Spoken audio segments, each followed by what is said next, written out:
Hello viewers, আশা করি ভালো আছো। প্রতিবারে নিয়ে আপনার সামনে নতুন আরেকটি ভিডিও নিয়ে চলে আসলাম। আজ আলোচনা করব যে আপনার এসএসসি 2025 যারা পরীক্ষাটা দেবেন, যে আপনাদের সিট প্ল্যানটা কীভাবে ফালানো হয়, অর্থাৎ যে আপনার আগে এবং আপনার পেছনে কে বসবে, আজকে এই নিয়ে আলোচনা করব। সেটা কিন্তু পরীক্ষা যাওয়ার আগে কিন্তু সবাই এটা জানার দরকার। আজকে এই নিয়ে আলোচনা করবো, তার জন্য ভিডিওটা কন্টিনিউ কোনো স্কিপ করবে না। তার আগে বলে নিই, আপনি যদি এই চ্যানেল নতুন হয়ে থাকেন তার আপনার সাথে রিকোয়েস্ট থাকবে যে এই ধরনের নিত্য নতুন অল এডুকেশন আপডেট সবার আগে পাওয়ার জন্য অবশ্যই চ্যানেলটি সাবস্ক্রাইব করে পাশে দিন, কারণ আপনার লাইক আমাকে সাবস্ক্রাইবের কারণে কিন্তু আমাদের নতুন আরেকটা ভিডিও তৈরি করার অনুপ্রেরণা সৃষ্টি করে।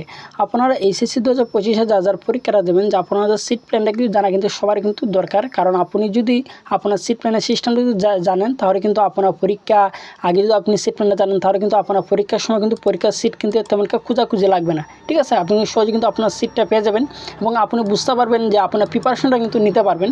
অনেক সময় অনেক শিক্ষার্থী তারা জানে না যে তার আগে এই ছাত্ররা বসবে, তার পেছনে এই ছাত্ররা বসবে। আপনি যদি সেটা জানেন, তাহলে কিন্তু আপনার পরীক্ষার প্রিপারেশনটা অর্থাৎ দুজনে মিললে জিলে বা অনেকভাবে আপনার একটা সুবিধা হবে। ঠিক আছে, এখন বলি যে আপনার এসএসসি 2025 অথবা এইচএসসি 2025 যখন বোর্ড পরীক্ষার যে সিট প্ল্যানটা কিন্তু শিক্ষা বোর্ড থেকে দেওয়া হয়, কেন দেখতে পাচ্ছেন সেটা কিন্তু শিক্ষা বোর্ড থেকে দিয়েছে। পরীক্ষা আপনি যে স্কুলে পড়েন এবং পরীক্ষার কেন্দ্র দুইটা কিন্তু পার্থক্য আছে। মনে করেন একটা পরীক্ষার কেন্দ্র, মনে করেন 5-6টা স্কুল মিলে কিন্তু একটা পরীক্ষার কেন্দ্র পালানো হয়। ঠিক আছে, একটা স্কুলে কিন্তু একটা পরীক্ষার কেন্দ্র কোনো সময় হয় না। ঠিক আছে, যদি বড় স্কুল হয় তখন কিন্তু হয়, তো খুব কম হয়, কারণ 4-5টা স্কুলে মিলে কিন্তু মূলত একটা পরীক্ষার কেন্দ্র পালানো হয়। আমি আপনাকে এক্সাম্পল হিসাবে এখানে দেখাচ্ছি একটা। এখানে মনে করেন যে বিদ্যালয়ের নাম হচ্ছে জামালপুর উচ্চ বিদ্যালয়, সেটা হচ্ছে পরীক্ষার কেন্দ্র এবং এই পরীক্ষার কেন্দ্রে কিন্তু প্রায় কিন্তু এখানে 6-7টা স্কুল কিন্তু পরীক্ষাটা দেবে। ঠিক আছে, এবং কিন্তু প্রত্যেকটা বাংলাদেশের প্রত্যেকটা পরীক্ষার কেন্দ্রে কিন্তু 4-5টা এবং 6-7টার বেশি কিন্তু থাকে। অনেক সময় 3-4টা থাকে, মানে 3-4টা স্কুল মিলে কিন্তু একটা পরীক্ষার কেন্দ্রে তারা পরীক্ষাটা দেয়। ঠিক আছে, এখন পরীক্ষার কেন্দ্রে আপনার সামনে এবং আপনার পেছনে কে বসবে, আজকে এই নিয়ে আলোচনা করব।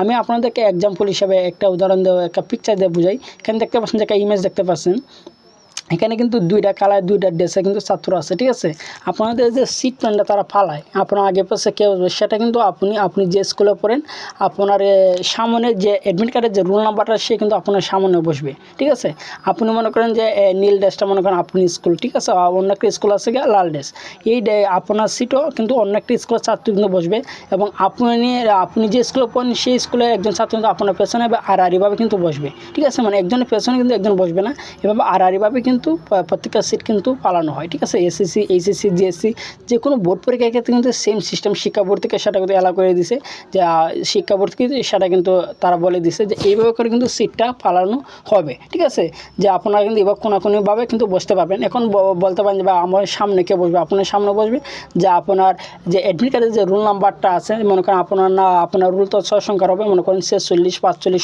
05 এবং 06 যে রুলটা আছে সে কিন্তু আপনার পেছনে বসবে এবং 0 যে আছে সে কিন্তু আপনার সামনে বসবে। মূলত এইভাবে কিন্তু শিক্ষা বোর্ড থেকে যে আপনাদের সিট প্ল্যানটা কিন্তু তারা করে থাকে। ঠিক আছে, প্রতিষ্ঠানে কিন্তু একই রকম সিট প্ল্যান, যে আপনার ক্ষেত্রে যে ভিন্ন হবে তা না কিন্তু।